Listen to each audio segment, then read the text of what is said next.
Great. So, welcome to the Monday Morning Learning Podcast, the show where we learn, unlearn, and relearn together. I'm so glad you both are here because this one is special, an exclusive Monday Morning Learning Podcast. And when I say exclusive, I really mean it. Two guests, one conversation, 33 years of friendship, and a disagreement about AI that neither of them has fully resolved. So, stay with us. So, warm welcome, Anurag. Warm welcome to you, Pankaj, again. Any Thank welcome you. words before we start off? Yeah, I think Anurag and I have been talking to each other, I would say maybe once in a few years. But when we talk, we have always talked for like, a couple of hours. I remember one talk, I still remember that was many years ago, or at least a few years ago, was related to executive compensation. And I didn't have a clue about that topic. And I remember we still spoke about that topic for a long time. And I don't know what happened to it. I should one day separately talk to Anurag and find out what came out of it. So we have been used to talking with no specific goal in mind. This will be the first time we will do the same thing with no specific goal in mind, but maybe you might extract a goal out of it. Thank you, Yeah, Pankaj. that's a good way to put it. Excellent.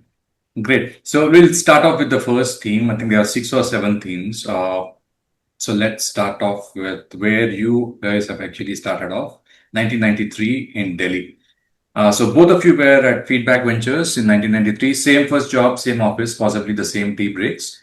So what do you each remember about the other from that time? The other person probably doesn't know you remember. So Pankaj, the question to you is Anurag once said, your questioning could get you at times. Was that already visible in 1993 or did it develop later on? We'll start with that. I really have to say that I have very bad memory. I don't remember too many things. What I remember from those days is that the office was in South Extension and that there was a very nice market around it. So I remember he and I, or sometimes some other, we would after lunch walk around in that marketplace. It was a nice place and talk about things that usually freshers talk about, which is first, number one is bitching about the boss. Two could have been bitching about the pay. And three, maybe we may have discussed some projects also. Great. Yeah, So, absolutely. I think those after lunch walks in Southex Part 2 are what really I remember really well. And then we were just, both of us were starting out. So hmm, these were really early years. And by early years, I mean that our bosses were like 30 years old or something. And we really felt that they were old people. So life comes around. So, Anurag, Pankaj went deeper into the corporate world and you went into academia. So, when did you realize the two of you were building very different lives and did it ever feel like a divergence or always like parallel tracks, according to you?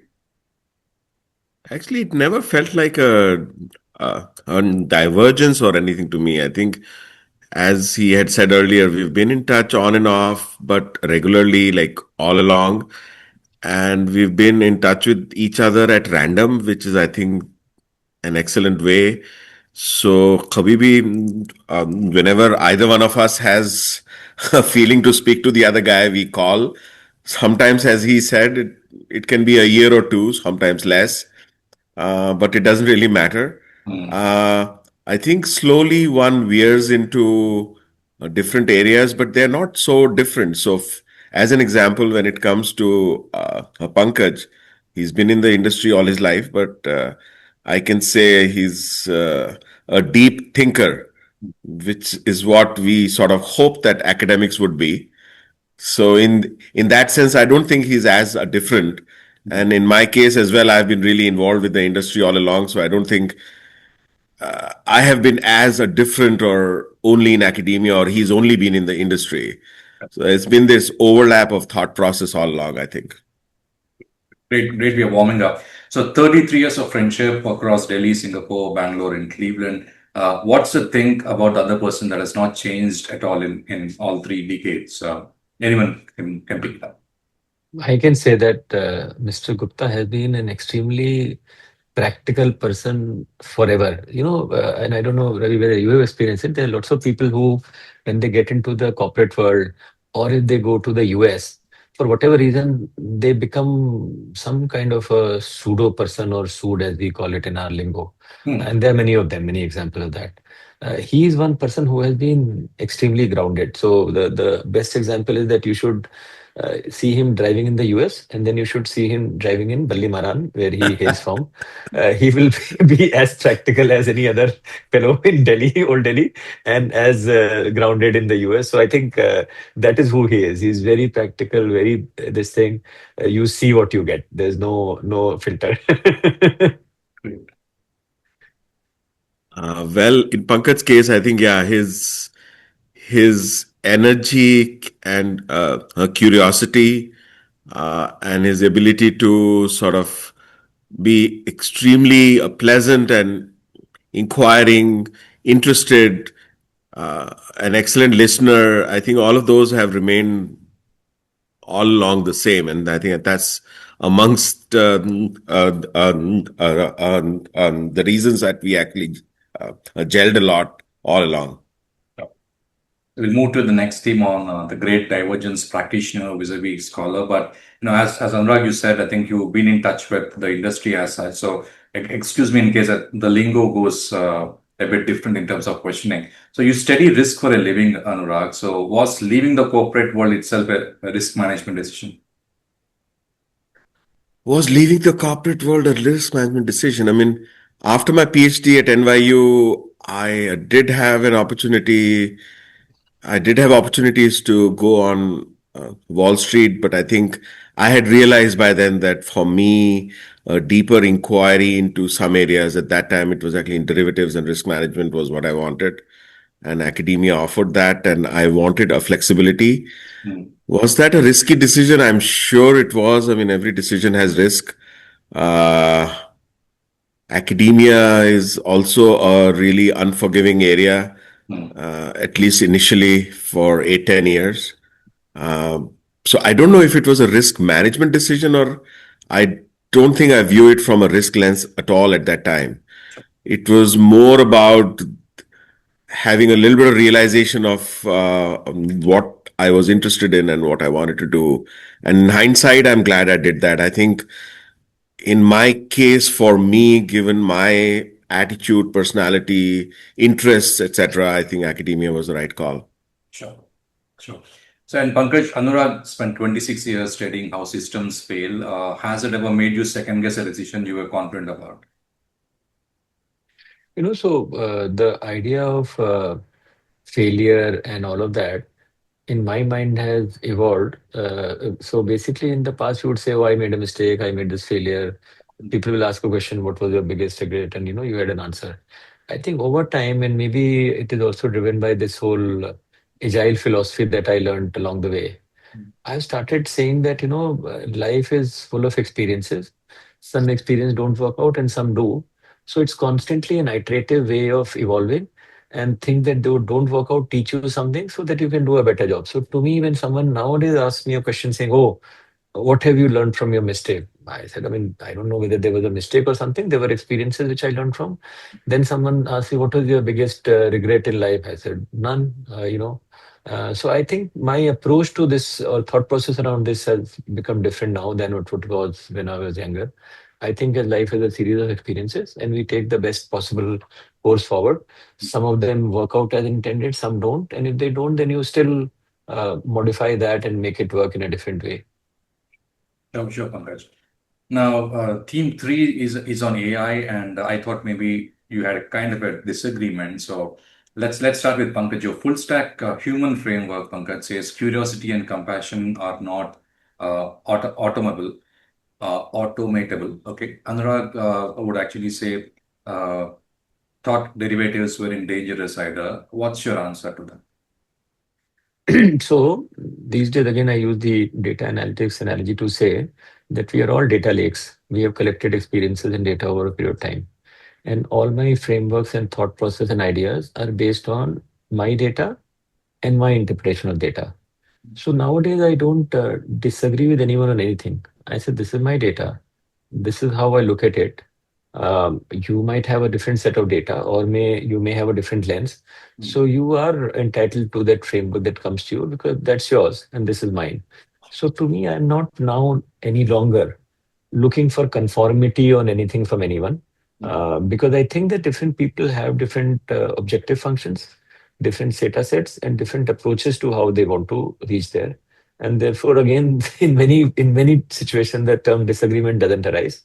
Of course, disagreement can arise on the approach or thought process. And there again, if you think about it, it's think about cricket or any other game. Different people will have different strength and different style to win the game. Mm. So again, you can have disagreement, but then again, whoever is the captain, they get to take the call. So in any situation, if I'm the captain, I'll say, okay, finally the buck stops here. And if I'm not the captain, I'll let the captain say, boss, you decide.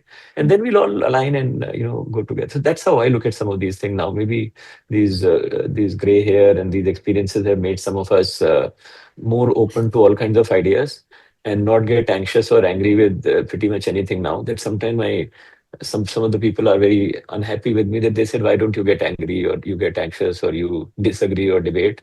Don't see any reason to do any of those things these days ever. Great. So, Anurag, again, any opinion on this? And added to that, Pankaj has a framework called no ROM, only RAM. He lives entirely in the present, no legacy thinking. Is that anti-fragile, or is it the exact posture that makes systemic risk invisible until it hits? Anything around it? No, I think what he said really aligns with what I had said earlier, that he is also a closet academic. You can see his deep thinking right there. So so the distinction is actually far less than it seems. Uh, I think, yeah, I mean, we all obtain a set of experiences and data all through our life. And I think as one grows older, one uh, realizes it's not the only way to look at things. We look at it from our lens, and we'll always look at it from our lens. But I think exclusivity is what you have to get rid of in terms of saying this is the only lens. And I hope as we grow older, we get there. So. Sure, Anurag. You once said, Anurag, that the AI narrative feels similar to past financial bubbles. And Pankaj, you were inside the financial sector during those periods. So do you recognize the pattern Anurag is describing, or does it actually feel different from inside? See, I think there is this thing called the Gartner's quadrant in the field of technology. A lot of people use it. And they have this very nice framework, which is some kind of a curve. So they will say it's a Gartner height cycle. So there are things which are emerging, then they are at the top of the hike, and then they become normal. So I think, and we again realize that pretty much everything in the world is a bit cyclical. It'll go up and down. So any new technology, any new thing will become a bubble, and then over time it will sort of go to the other extreme. So to me, I think this is just the natural cycle of being. So Mm. AI will also bubble now. You can argue whether it is a bigger bubble than the financial bubble or not, and the crash, will it be bigger than the financial or not? Those things can be debated a bit here and there, but at a macro level, the bubble is there for everyone to see, and I don't think anyone is disagreeing that there is a bubble. Yeah, they can disagree on the extent and the timing of the crash. Sure. I mean, SpaceX IPO happened on Friday, so Look at that. right now it's up in pre-market. It's early morning here, and that certainly seems very hyped up to me. Mm. Sure. Great. So coming to human judgment, the one thing, there are more things that you agree on, but yeah, I framed it this way. So Pankaj, again, your 5C flywheel is itself a kind of model for human behavior. Is there a risk that frameworks, even good ones, becoming a way of avoiding the discomfort of genuine uncertainty? Yeah. So I think the one of the framework that I also use is to say we all have the opportunity to move from intuition to intention. And when I say that, I mean that we are all going through some experiences. And if we reflect, some of that intuition also has a pattern in it. And if we recognize that and we follow it more intentionally, that will be nice. Now, the risk with that is that if you sort of make that intention very rigid, and forget updating that through new intuition, you can get left behind.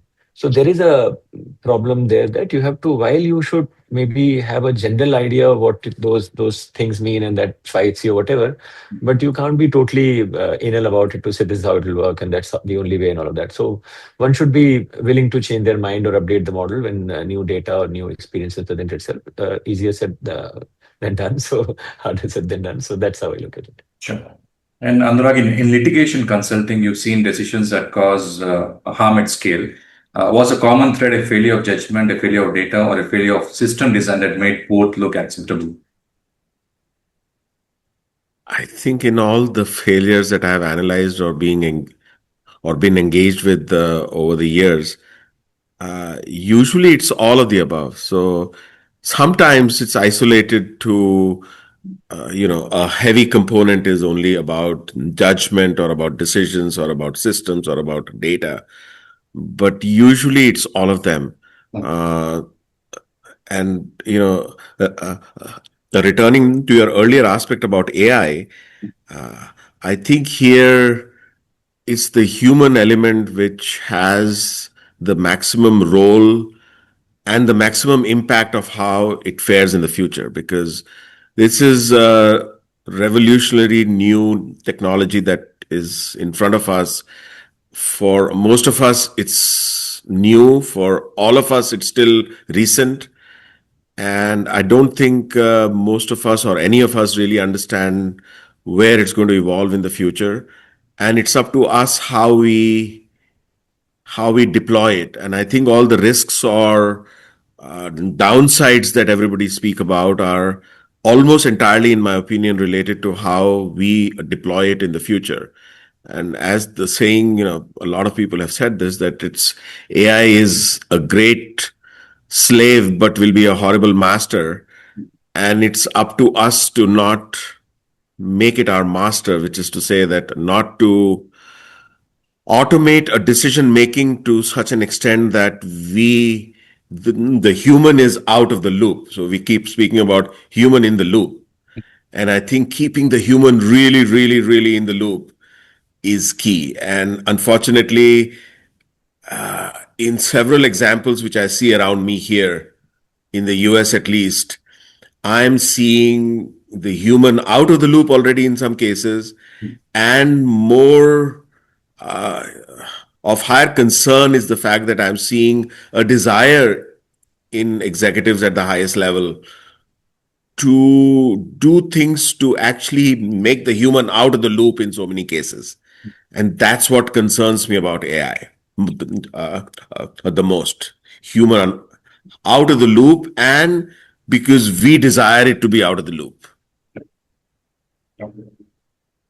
Pankaj, I think we have the next theme is basically you can ask questions to each other. Any questions, one or two questions you want to ask Anurag, please go ahead. Yeah. So Anurag is a finance professor. So I would like to learn from him on his views of AI as a technology from a economic or financial lens. And I'll tell you where I'm coming from. I was recently listening to a lecture by a Stanford professor, and I forget his name, but what he was arguing or sharing with the class was that if you look at it from an economic lens, GDP growth, at least at the world level, has been close to 2% give or take over the last 200 years, despite several technological inventions. And the argument was then, what does technology do to change GDP curve? And he said that, many a times you could argue that if this didn't happen, the GDP would have slowed down. Another argument he provided that it's all systems that have to improve, and always there's a weak link which doesn't allow the full potential of that technology to be observed. Now, a lot of people believe that AI is a different technology fundamentally from the past because it is able to learn, it is able to do a bunch of new things. So I'm just curious to learn from Anurag based on whatever evidence he would have seen in the world of finance, because he's lived in that world, and that world actually adopted AI maybe 20, 30 years ago, and algorithmic trading has been the norm in that world for a long while.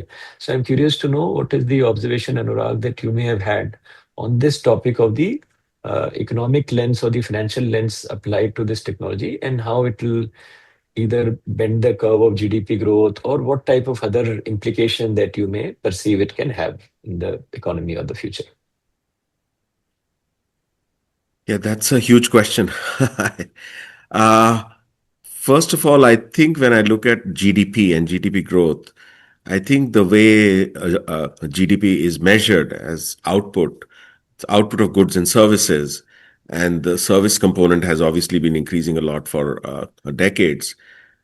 There may be a higher, probably a GDP growth as such globally. It probably will be highly concentrated in a few economies. But I'm not sure if that higher GDP growth per se really relates to higher output that really matters for human beings as much. So I think we are seeing, in my opinion, more of a disconnect between actual growth of goods and services which are important to us vis-a-vis the sort of number reported as a GDP growth. AI will certainly increase that number. Uh, we are already seeing what's happening in markets. I'm active in markets every day, and certainly they are superheated right now at all-time highs. And there's obviously a concern: is there a bubble? Well, that they are overheated. Who knows if it's a bubble or not? It it's only in hindsight we know exactly how it was in the past. Uh, I think the real disruption from AI, which I am most concerned about, is because of displacement of labor. And it hasn't happened yet. So we keep hearing about, every week I see articles and people talking about, you know, unemployment is so low. As an example, in the US, it's still low. Uh, Jobs really haven't been displaced all that much. So, we should not be all that concerned about AI. And I think uh, we should not just look at the last couple of years and say we haven't seen big job losses, so we won't see big job losses in the future, because I think AI is still in its very, very infancy. And probably 2, 3, 4, 5 years from now, when it has certain capabilities which it does not have right now, especially physical AI, that's when I think the real impact on economies will come. And here, I think the impact on a GDP is ambiguous. I don't think one can say that, a GDP will go up, etc. And the reason for that is because uh, I think in very close circles, some of these so-called tech bros admit that the total addressable market, as they call it, the TAM for AI, is nearly 50% of global GDP, which is about 50, 55 trillion dollars, which is how much the world spends on wage and labor income globally. So the whole question is, if 20, 30, 40, 50, 60% of that is eliminated, on one hand, you'll increase the EPS of companies and you'll show growth, etc. On the other hand, you don't have all of those individuals who have salaries to go and consume the products and services that are made by them. So then, are they going to suffer a drop in sales because hundreds of millions of people who are now consuming will not be able to consume? And then we keep hearing about UBI, Universal Basic Income, that, oh, we'll give UBI to people. Well, that's not going to work. Governments are already bankrupt trying to pay pensions, which individuals have contributed into. So how are they going to pay a universal income to anybody? So I think that slightly longer term impact of AI on growth, on GDP, I don't know. I'm unclear about it. But the effect on reducing demand because of destruction of jobs, I think could go the other way in terms of impact of on global GDP. I think the one thing which will happen is it's going to become more concentrated. So both at inside a nation where we see higher inequality now. I mean, we have a person who's now worth more than $1 trillion. And I think even at the national levels, it probably will get more concentrated in a few countries and at the expense of a lot of other countries. So that concentration level, I think, will go up. But is the aggregate going to go up a lot? I'm not that sure of that. It might actually go down. So, Anurag, if we look at data, because all of us nowadays are able to find some data and find some validation of it. So, even in the US, it is said that in the last 30 years, when manufacturing went out to China, it sort of led to the hollowing of the middle class, if you may, and increase in inequality. So, to some extent, we have had some evidence over the last 30 years of the phenomena that you talk about, which will probably get accentuated. But is there a way for us to hazard some guess from the past to say when that happened, the US GDP still continued to grow. The consumption of many aspects grew. You could argue maybe the cost of goods came down from China. So while the wages went down, the prices went down even further and they were able to consume. So I'm just trying to figure out, is there some evidence we can gather from the past 30 years of US consumption and GDP and all of those types of things to hazard some guess about the future if this trend were to continue in a more accentuated way? Probably yes and no, in my opinion. Let me explain that. Uh, Acemoglu from MIT has a really nice book, which was about 18 months ago. He released that, Power and Progress, which goes into all of these technological innovations over the last 300-400 years, and I think he makes a really good point that in terms of sharing of whatever surplus happens because of a new technology, in most cases it has been highly uneven, and the reason for that is because of social and political policies and stuff.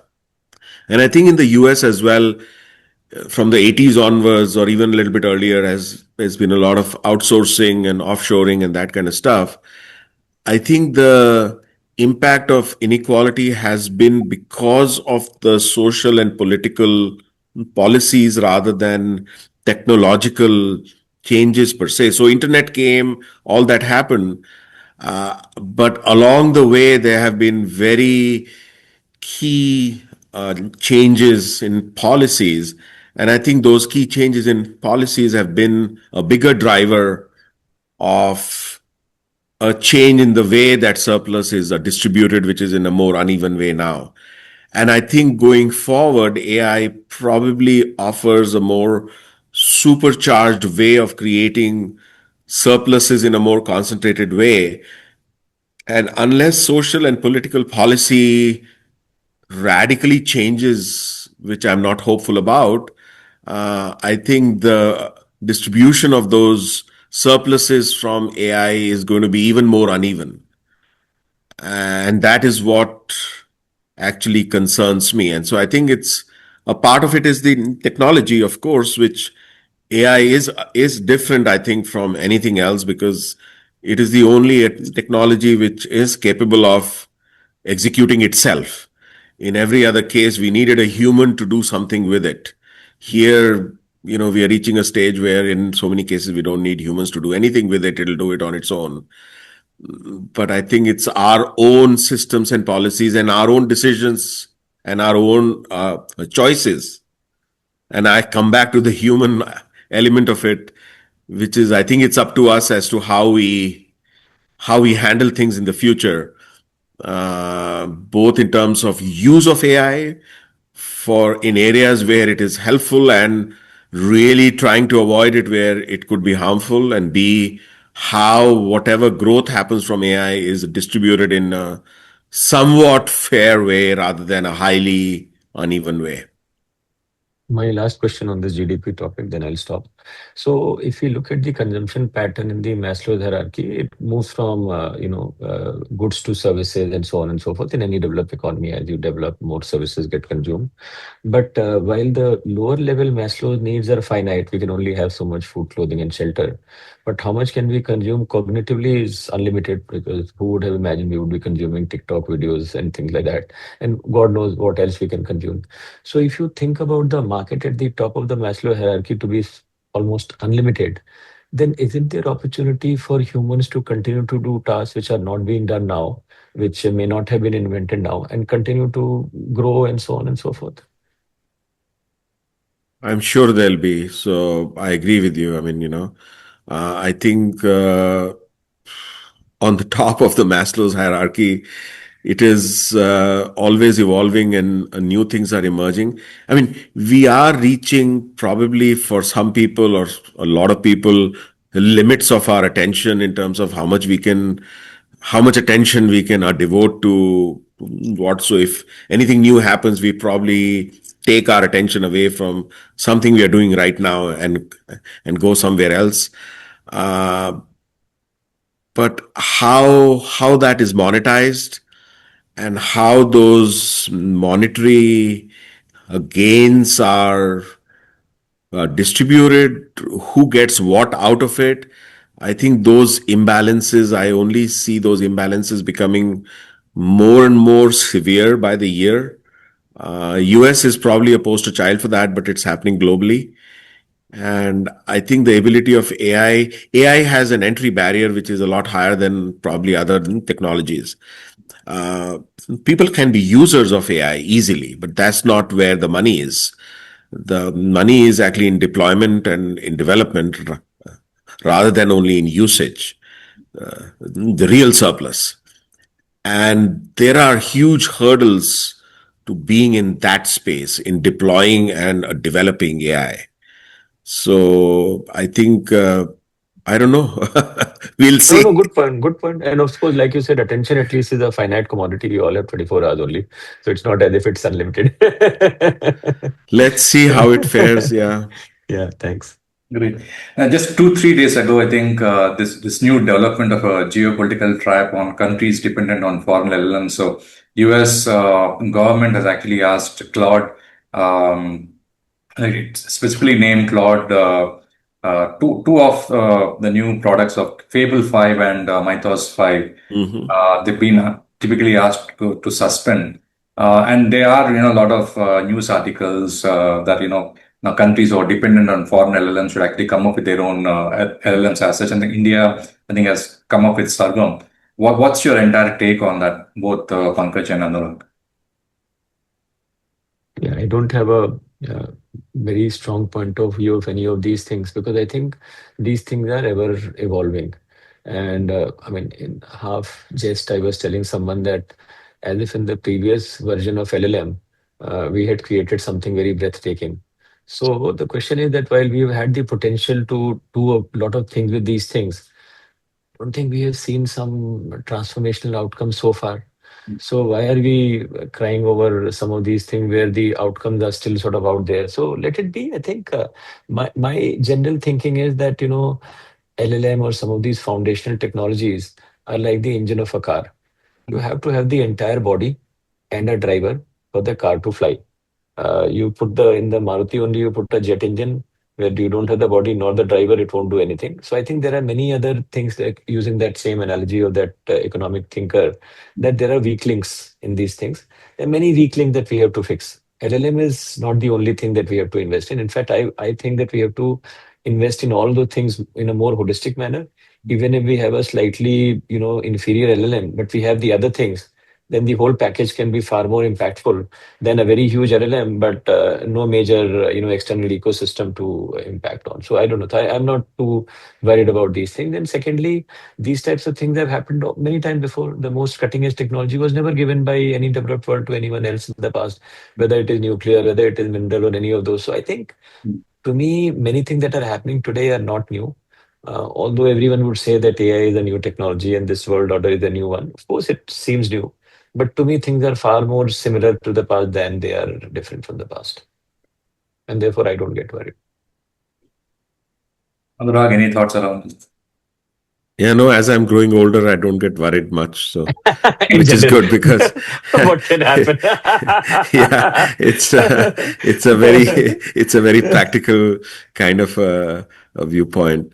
I think so. I don't know exactly what your question was, but it is obviously a big move towards local LLMs or local models and stuff. And I think one part of it is sovereignty, which is both access and control, and the other part of it is efficacy because these are LLMs are just basically probabilistic models, and the whole aspect of what it has been trained on and how it has been trained just entirely affects its efficacy. And so because the context is so different in India vis-a-vis US, vis-a-vis China and other countries, I think there have to be localized LLMs because you can't take, uh, you know, a model trained on US data or the Western data and just apply it in India or vice versa. So I think both from efficacy perspective and sovereignty perspective and access perspective is going to happen.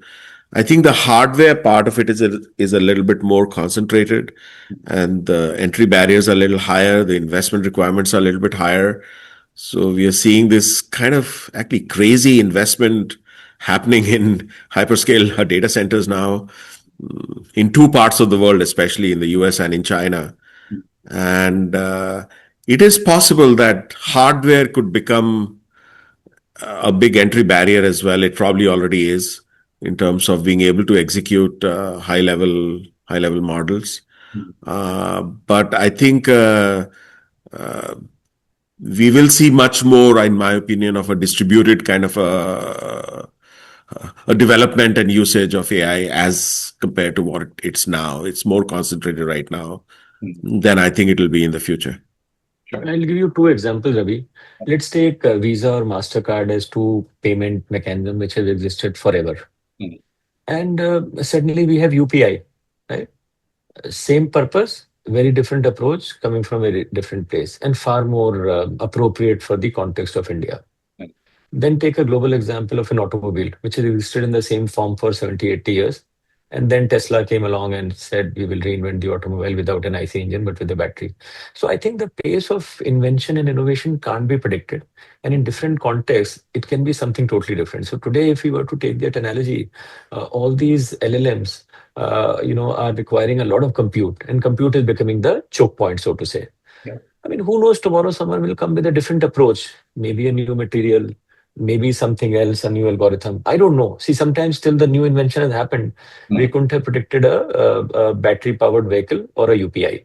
But these things have happened time and again, where things have broken up into a different way of thinking. So I always feel that human ingenuity is there. And today, everyone in the world is competing because everyone wants to be, self-sufficient.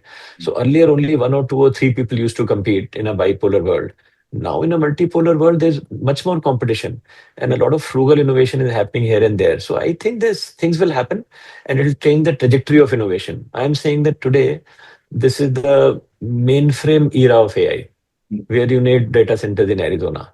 Eventually, it will also get to a handphone era of AI, which might look very different from the mainframe era of today. So I don't know how it will happen, but history has proven that things happen and they change very drastically from unexpected quarters. So that's one reason I don't get worried that someone will do something.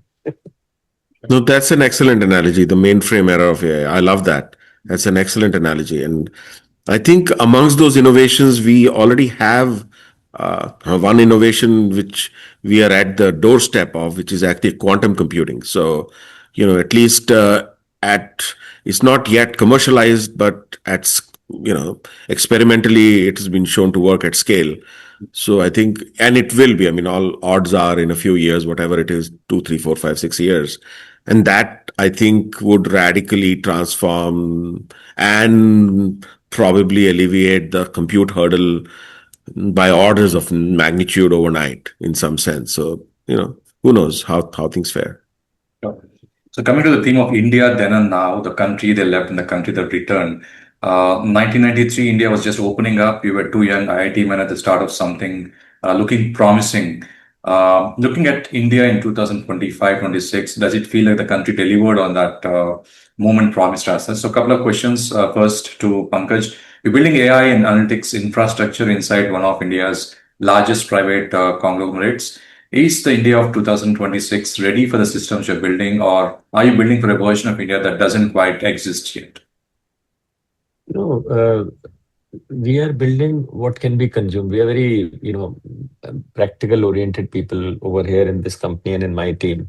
We don't build anything which won't be consumed. In fact, it is sort of, in some ways, I say this is lean AI.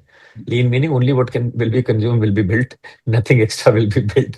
So there is no scope for building something and hoping someone will come and adopt. So we are very focused on, here is the business, here is what is possible in the business.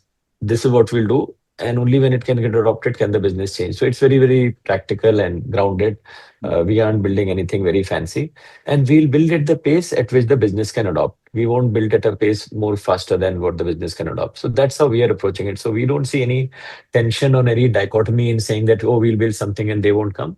Those used to happen in the waterfall era. I think in the agile era, if you really truly adopt agile, it's hard for things to be that way, that you build something extra which won't be relevant. So that's how it is. Anurag, you study systemic risk. You watch India from outside with academic tools. What's the risk India is most visibly not pricing, and why do you think that people inside it can't see it yet? I wouldn't say that people inside are not seeing it yet, but I think when I look at risk factors, uh, this is an area that I have been working on for a while. Uh, Global warming does actually concern me, and I think, unfortunately, given the lower latitude, big parts of India are more exposed to the harmful effects of global warming going forward as compared to some other parts of the world in the higher latitudes where the effects may be a little bit later. And I think at risk is something which is hard to manage. Uh, and it's probably the one thing which is of most concern to me when I look at India.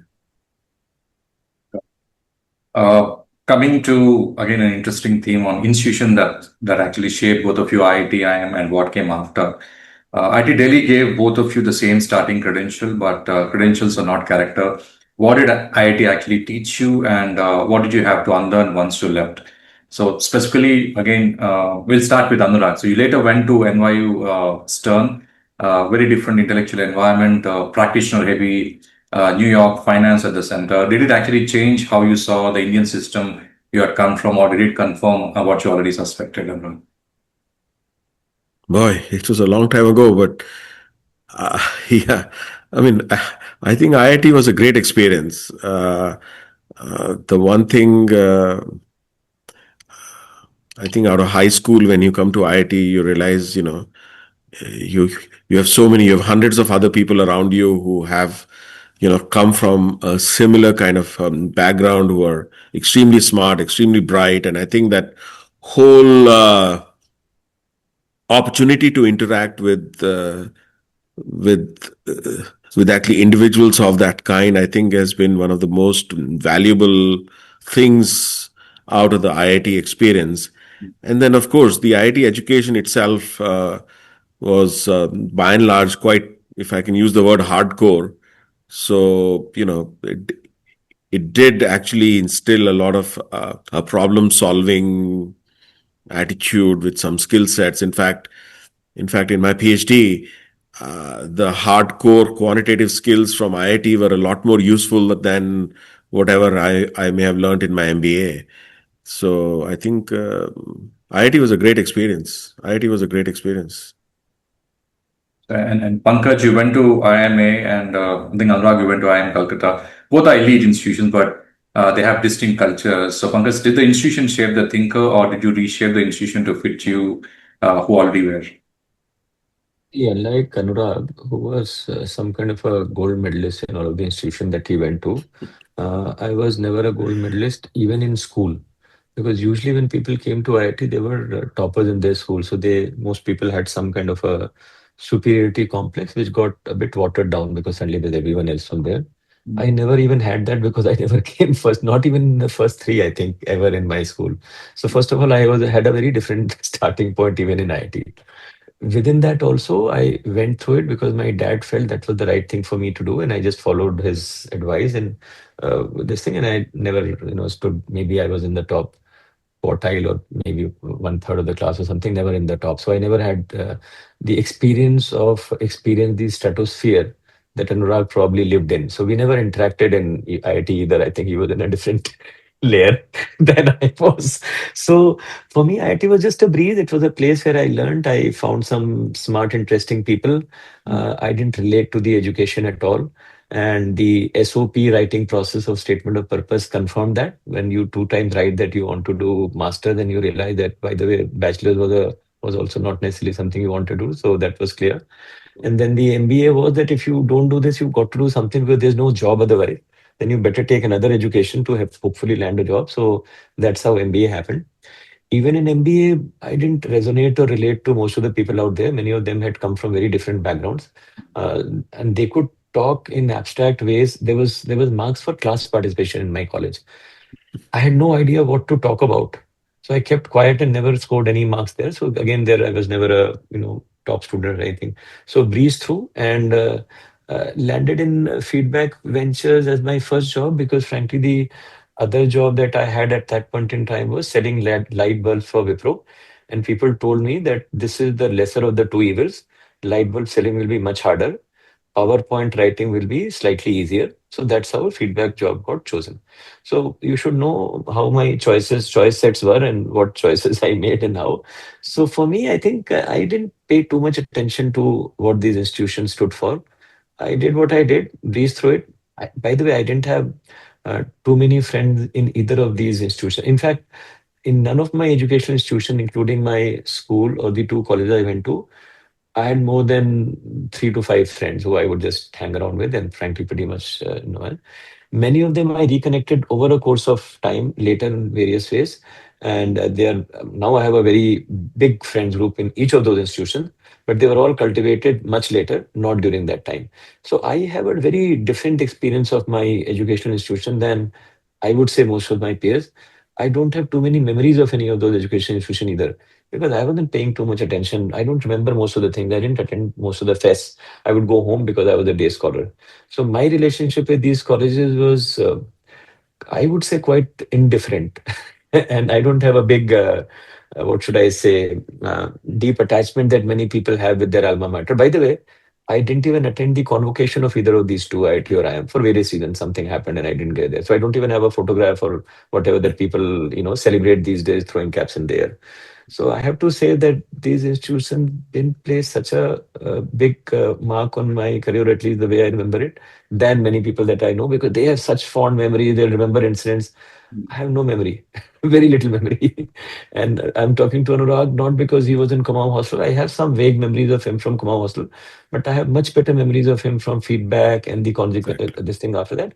And same for all my other classmates also. Many of them I never spoke to, but later on we connected and we formed friendship. So mine is a slightly divergent experience than most people who went to colleges like these. Sure, Pankaj. I've got one last question, but before that, Anurag, do you have any 2 or 3 questions you want to ask Pankaj? Yeah, I think we've spoken about it earlier, but I'm really interested to see. I think he answered it a little bit, but I would like a little more specifics in terms of, I'm really interested in the deployment of AI. So how you see AI being deployed, not just in your industry, in your sector, but across both for cognitive tasks, and eventually we are almost around the corner into physical tasks as well, because this whole aspect of the extent to which human labor can be replaced. Now, of course, it can't be entirely replaced. You need human beings for a lot of key roles and the whole human interactive aspect of it. But a lot of work that human beings do is something that can be automated. So where do you think it's going to end up in 10 years, say, in terms of AI being deployed? Yeah. So, first of all, I have always looked at this AI, or in the past it was data or whatever, as a means to an end, as a tool to achieve something. So the goal has always been business, and which is also reflected in the framework that we have created internally for our own team and for our own people, to how do you even think about AI and data, because every company and every place has their own. So the way we think about it is that you have a business strategy first thing. This is the business strategy. In this strategy, what are the few areas where AI or data can make an impact? So you have a few things that you can work upon. Then you work with the business team who own those teams in the business, and then you co-create things that can help them. So basically, the way we have created this approach of using AI is very deeply integrated into the fabric of the business and the culture of the business. So the problem discovery itself happens with the business person. So let's say you are a factory operator, you want to improve the energy efficiency of your factory. He'll work with you and say, okay, what causes this? how can we help you? How can we give you some signals or some recommendations? So there'll be something, and then we'll work with you to say, why don't you try it? So it's almost like saying that you have been given a car where the manual says you can't drive more than 80 kilometers, but we'll help you figure out that you can actually drive at 90 kilometers without any major problem and no risk and all that. So we are actually using it to amplify human potential wherever possible. And given that we are a growing company and a growing economy, the expectation is that you can do more with the same set of people. So the intent is not to get rid of people. In fact, in our group and in our company, there are people, but people is not a huge line item cost in the balance sheet as well. Because if you look at a manufacturing company's P&L, human resource is not such a big item as it is, let's say, in a bank or something. So our group is a largely manufacturing group. So capex and other things are much more. These are relatively small, and therefore we think that as you continue to grow, I mean, you think about Ultratech Siemens. It's a company which was a 100 million ton, 150, 200, 250. It's growing like crazy.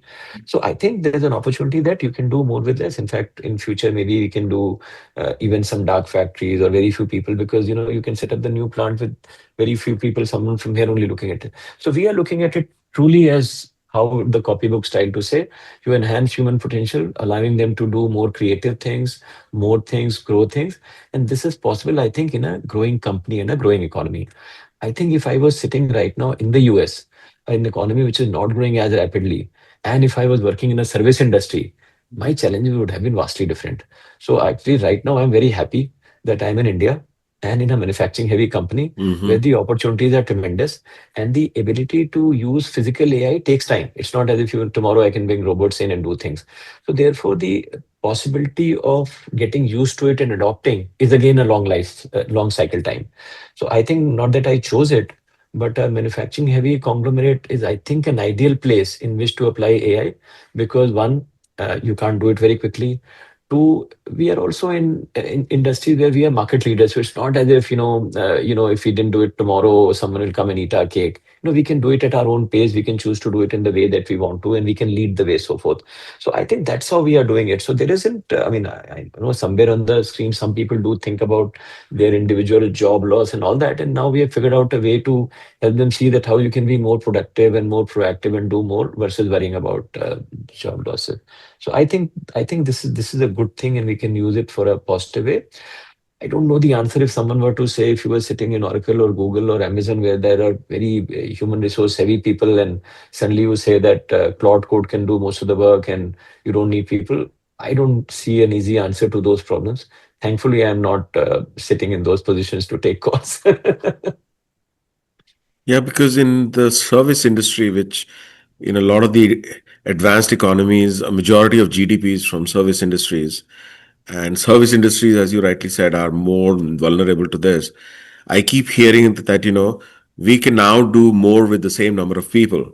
And the natural offshoot of that is either you grow so that you don't need less people. Otherwise, if you can do more with the same number of people and you don't have enough growth, and a natural outcome is you'll need less people. So, as an example, in consulting, I was speaking to somebody recently, and they again and again said that it used to take a week for us to review this, that, and come up with a summary, and now it's half an hour. So at some point, either you have more consulting assignments so you can retain your labor force, or if you don't have enough growth, you'll have less people. And I think the service industry, as you said, is more vulnerable. But I yeah. do think, Anurag, that sometimes I say it without any data, but I'll say it anyway. I think the world of these companies have been designed in a certain way. Now you have this genie which can do things very quickly, right? So now, like you said, you can do more. But the question is, to do more requires some thinking on what that more means. I think there is a bit of a problem at the senior level to reimagine what more could look like. So the easy thing for you is to say, let me just cut the cost. I think there is an opportunity, and maybe over time some people will figure it out. But I do think that if you can expand our imagination at the senior level to say, my company will now be this, totally different from what it was, then you can suck up all these resources to do that. But who is over there to figure out what that new transformational approach or thinking is and then bring people in? I think it is possible, but it will be rare. Yeah, yeah. I hope so because I think at this point, I'm in a business school, and what we are seeing is not just us, across the board. I think there is a stress on entry level hiring and entry level jobs in many areas, and a part of the reason is because for example, if you need an equity research report, with the same number of analysts, you can do more, which just means that unless you have a huge growth in your volume, you need less people or the same number of people. And I think it's it's right now affecting the lower rungs a lot more than it's affecting higher rungs in the service industry, because at the higher rungs you do need individuals to think through things and to spot slop from good stuff, because there's so much AI slop out there, which some of the entry level people would not be easily able to spot. I was speaking to somebody who works for a law firm, and they said they have, you know, senior partners, etc., who are sort of more in the role of reviewing what is coming their way from some of their staff who are now using AI very actively, because the individuals who are using AI really actively, they don't really have the litigation and other experience to be able to judge the quality of what's coming their way. So I think that's where the whole tussle is happening.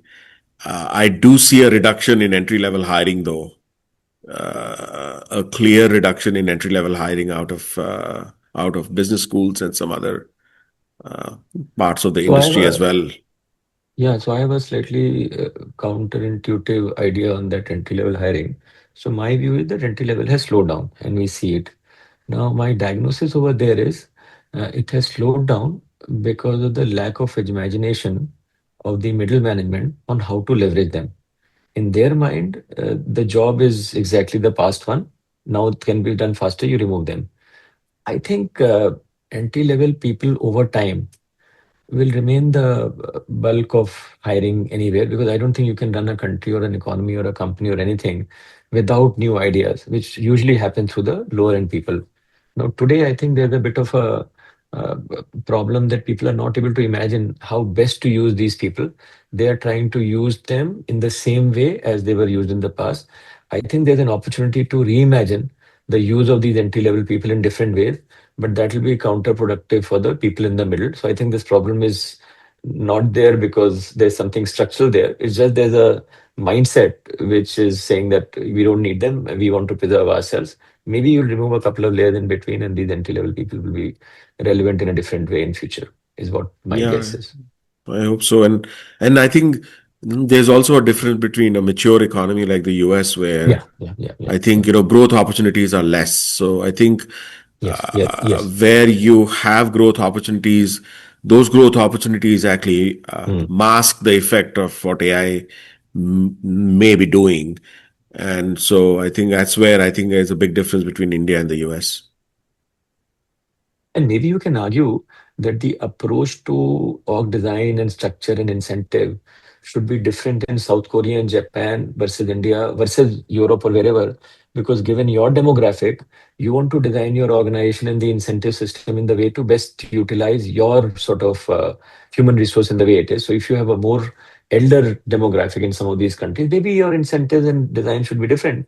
We in India could be different, Africa could be different, and some. So I don't think that we need to have a one size fits all. We could potentially think of different approaches to org design and motivation and incentive, given the strength that we have. If someone has elderly strength, they should have a different org design, and these could have different. I don't think that's how they have been thought. These days, we have somehow adopted one uniform model from the West, and everyone has been using it. I think just like everything else is being domesticized, including AI, org designs and motivational theories also have to be localized, perhaps. I was just in Austria and in Bulgaria with our executive MBA class, and we met with many companies. And uniformly, in every single business meeting, the number one thing that people repeatedly spoke of is their aging and shrinking population. So by far the biggest concern, risk, etc., in so many other places. Last year, I was with our class in South Korea and Japan. And the number one thing everybody spoke about there as well was aging and shrinking population. And I think, as you rightly said, AI has a very different impact and role in those economies and in those societies. Uh, I, as compared to India or other, parts of Africa and other parts of the world where there is still some population growth and there is still a decent amount of younger individuals around. So it's different. And India, interestingly, as we say, we have everything. We have Kerala also, which has maybe declining population, and we have Bihar also, which has like Africa type population and all that. You can look at in a different way. If you go to some villages where agriculture is practiced, no one wants to stay in the village. So who will do farming in a good way? So that they also resemble sometimes the developed world. You go to factory towns, and I go to some of them. People don't want to go and work in those remote factory towns because they were created because of incentives in some really remote areas. So no one wants to go there. So they are also becoming more like the Western world. So I'm just saying that within India also there are pockets of Yeah. regions or nature of work which are resembling that, and maybe we need to find different ways. In fact, some of the manufacturing leaders in India are telling me that help me design dark factories, because 20 years from now I don't think we'll have so many people wanting to live on those townships. So can we de-risk ourselves and put those things in models so that fewer people can drive it, and maybe they can drive it from a bigger city versus there. So all kinds of trends are happening, so we have to find customized answers for each context that we exist in. And India, I think, is a good place to try out pretty much anything and everything if you have the enthusiasm to do. No, that's a really good point because India is a microcosm of the whole world. I mean, you see elements of the whole world in India, from the most affluent to the abject poverty, from extremely high level of infrastructure to even electricity probably not being there to some extent. So you pretty much see the whole world. Somewhere in India there's always an area which reflects some other part of the world. So I think maybe India is the right laboratory to try all of those different approaches with AI and to see And since what you have should be traveled adopted. to and since you have traveled to 120 countries, this can be your hobby Just about project to sort 100. of I'm not at to 120 yet. okay. So you can map each of those countries to say, oh, this one is like Jangpura or whatever, and this one is like something else, Faridabad. But I think it's up to us. I keep coming back to the same point, and that's what I'm writing about right now is I think we as humans and people like you, Pankaj, and others who are in leadership roles, I think have to uh, really make sure and make an effort to ensure that wherever AI is being used and deployed, the human is not out of the loop. And because I see that happening, I see, for example, companies, organizations automating performance evaluation of people, which I think is, with all its subjectivities and biases, is still at the end of the day a very human task. And yes, you can use AI to have some analytics on outputs and performance and that kind of stuff. But at the end of the day, you can't have a thing where you say, okay, every employee uploads some annual report from them, and then I will go with the ratings I get from Claude, and then that's their evaluation. And that's where I think the human is out of the loop. And unfortunately, so I think if we see harmful outcomes from AI, it would not be because of AI alone. It would be because we have really dropped the ball on how we should be using AI. So that is my concern. And by the way, many people ask me, because I'm in this field, almost like, what can AI do for me, or what will AI? So as if AI is some sentient being which is going to do something. So I tell people that AI is one dumb thing. It'll do exactly what you want it to do. But you got to be clear what you want it to do, because if you're not clear, then it will do something random for sure. The other thing that, if we just go on about AI risk a little bit, what really, and I see that, I've seen it, uh, which really concerns me is having a AI algorithm as your human coach, or instead of a human coach. So you have coaching, right? And I think resorting to a back and forth with an algorithm as to how you should live your life or how you should conduct your work, etc., is just fraught with so many risks and biases that it can put you down a vicious spiral that is you can't recover from that. And I see people at the CEO level sometimes doing that. And that's again, I think that's not what AI is meant for or has been designed for or is capable of. And it's again a human failing that we are using it in a way that it's not really meant to be used. So those are the areas that really cause concern for me, largely because of how we are choosing to use it. We have had so many Babas. Think of This is Baba like a Ram Baba kind of Rahim, thing, even worse, uh, probably. and some Ram Rahim or someone, many of them who went to jail. So our population has been quite used to Babas and the wrong kind of them. So you're right. We will have many additional potential bad Babas possible now. Yeah, because we know the biases of these algorithms. They are sycophantic. There is a profit motive there underlying AI, which is that they want you to be engaged for as long as possible. So they are designed to maximize engagement. And a natural outcome of that is that any advice you receive from an AI is likely to be highly biased in one direction or the other. And applying that advice to your decision making in a senior role, which I see happening, I have seen it happen, is what really sets off the alarm bells for me in terms of. So I think if something really bad happens from AI, I don't think we have anybody else to blame but ourselves. No, in fact, someone was showing somewhere a video of Palantir. I think they have this system called Maven or something, which is used by the US military.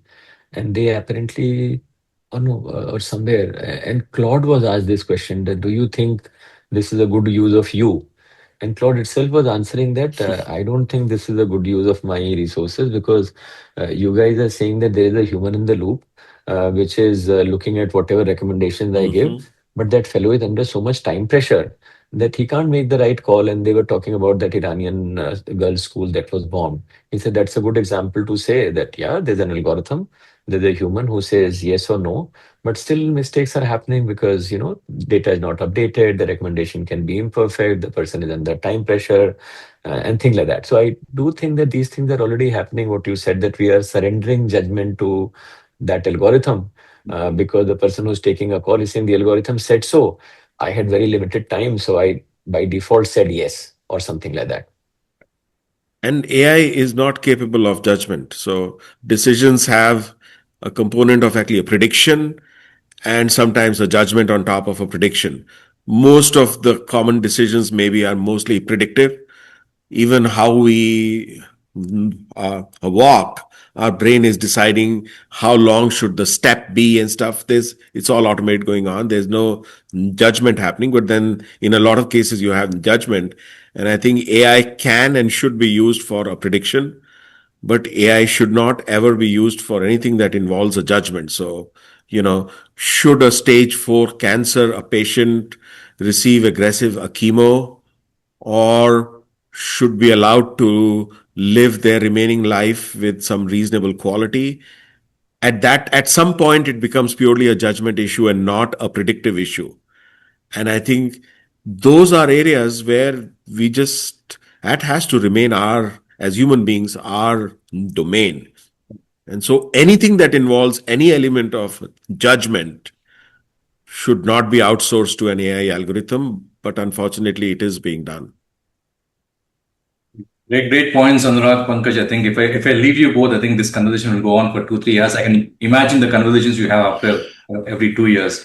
A lot of insights shared, and I think next time when I call both of you, I'll just give a topic and leave you both, and then record because it's a lovely conversational flow, which I'm pretty sure a lot of your friends and the audience would actually enjoy. So Thank you so much, not just for your time, but for the 33 years of friendship that clearly still has things to say.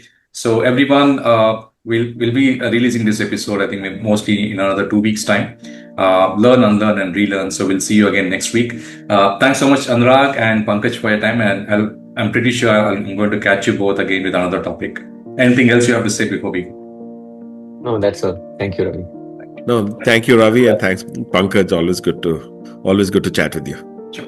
Thank you so much. Thank you.